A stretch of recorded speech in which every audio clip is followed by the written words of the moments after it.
Caiaphas is a mysterious figure from the Bible, known for his role in having Jesus Christ crucified, even though he knew Jesus was the Savior.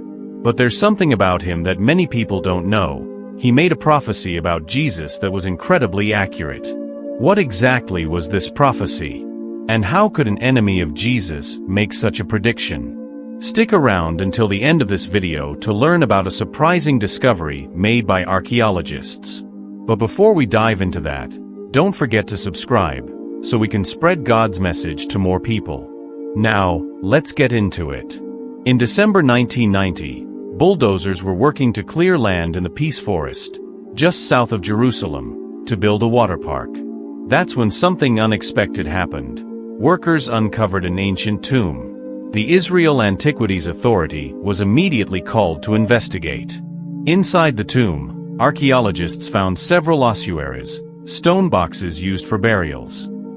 Two of them had the name Caiaphas, which is well known from the New Testament as the high priest during Jesus' trial and crucifixion. Because the tomb was so close to Jerusalem and the name was so significant, some scholars believe this tomb might have belonged to Caiaphas' family. The Jewish historian Josephus wrote that Caiaphas' real name was Joseph. One of the ossuaries had the inscription Joseph bar Caiaphas. The word bar is Hebrew for son of, but it can also mean a descendant or someone from the family of Caiaphas. Joseph bar Caiaphas is another name for Joseph Caiaphas, as Caiaphas was a family name. Scientists analyzed bones found in an ossuary, a box for bones, and determined they belonged to a man around 60 years old. It is possible that this was the same Caiaphas who was the high priest when Jesus Christ was sentenced to death. In the Bible, specifically in the Gospel of John, Caiaphas unknowingly made a prophecy about Jesus.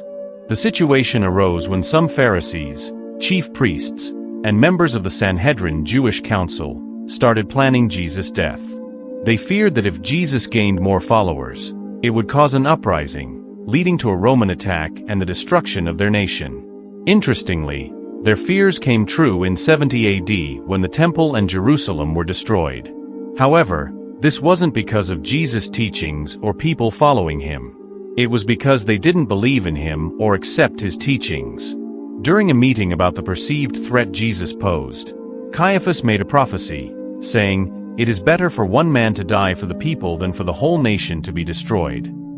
He meant it was better for Jesus to be killed rather than risk the Jewish nation being destroyed by Rome.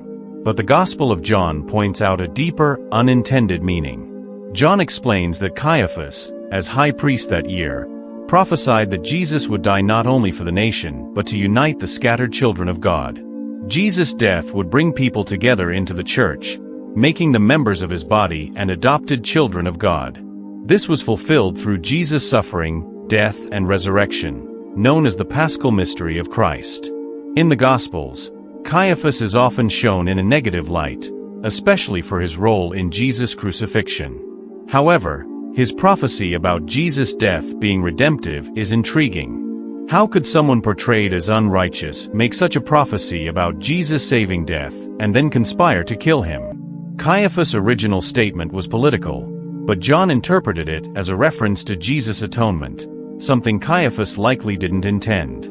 When the Israelites escaped from Pharaoh in Egypt, God offered them the chance to receive the fullness of the priesthood and the gospel. The book of Hebrews notes that the gospel was preached to both them and us. The Israelites rebelled and lost a special privilege. God told the prophet Joseph Smith that Moses tried to teach the Israelites a higher law in the wilderness and wanted to make them holy enough to see God, but they hardened their hearts. Because of this, God removed Moses and the higher priesthood, leaving them with a lesser priesthood focused on physical commandments. This lesser priesthood's main job was to manage the duties and ceremonies related to the tabernacle and later the temples of Solomon and Herod. It could only be held by men from the tribe of Levi. Moses mentioned the Levite priests and the high priest, who were allowed to perform duties of the Levitical priesthood. Levites, male descendants of Levi, mainly helped the priests and kept the temple clean. Priests, who were male descendants of Aaron, Moses' brother, handled animal sacrifices and taught the people according to the law of Moses. Only one high priest served at a time, and he was the firstborn male descendant of Aaron, acting as the leader of the Levitical priesthood. It's important to know that the Levitical priesthood wasn't given based on personal worthiness, but by lineage. As the author of Hebrews said, no one takes this honor for themselves. They must be called by God, just like Aaron. By the time of Jesus, the high priest was chosen by the Roman rulers instead of being the firstborn or directly descended from Aaron. The historian Josephus explained that Caiaphas, who wasn't the son of the previous high priest, became high priest in AD 18, appointed by the Roman governor Valerius Gratus before Pontius Pilate took over. We don't know much about Caiaphas. According to Josephus, in AD 6, the Syrian governor Quirinius appointed a high priest named Annas, who is probably the same Annas mentioned in the New Testament. The Gospel of John notes that Annas was Caiaphas's father-in-law. Instead of waiting for Annas to die to appoint a new high priest, the Roman governor Gratus removed Annas in AD 15 and appointed his son Eleazar, who had already been high priest. After more changes, Gratus eventually appointed Caiaphas as high priest in AD 18. As high priest, Caiaphas was the top authority in the Sanhedrin, the Jewish ruling council, and was likely part of the Sadducees, a Jewish religious group. The Sanhedrin had about 70 well-educated Jewish men and acted as the highest court for Jewish matters in Palestine. The Sadducees were mostly from wealthy priestly families and didn't believe in supernatural things like angels, demons, life after death, resurrection, or predestination. What led Caiaphas to make his famous statement? This suggests that Jesus waited on purpose to create a moment that would strengthen his disciples' faith. The Gospel of John points out that Lazarus had been in the tomb for 4 days when Jesus got there. This is important because if Jesus had arrived sooner and raised Lazarus, some people might have doubted the miracle. But after 4 days, there was no question that Lazarus was really dead, making the resurrection even more miraculous. When Jesus asked for the stone to be removed from the tomb, Martha, Lazarus' sister, warned him that Lazarus had been dead for 4 days and his body would smell. The resurrection proved that Jesus was truly the resurrection and the life. However, this miracle also caught the attention of Jesus' enemies, including Caiaphas, who, although he wasn't there, knew what had happened.